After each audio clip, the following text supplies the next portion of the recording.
So here's how you can promote affiliate links on Quora. It's quite easy and simple to do, but make sure to watch the full video so you don't miss out on any important steps. So the first thing you're going to do is open up any browser in your system, head on to the search box and write Quora, and now we will click on the first link.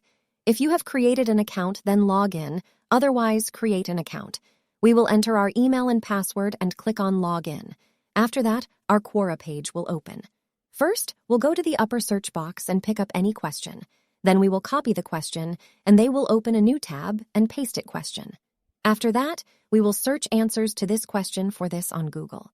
Then we will open any one website and copy its answer. You can pick any answer you like. After that, we will go to the Quora page and click on the answer option below the question. Then we will paste our answer here.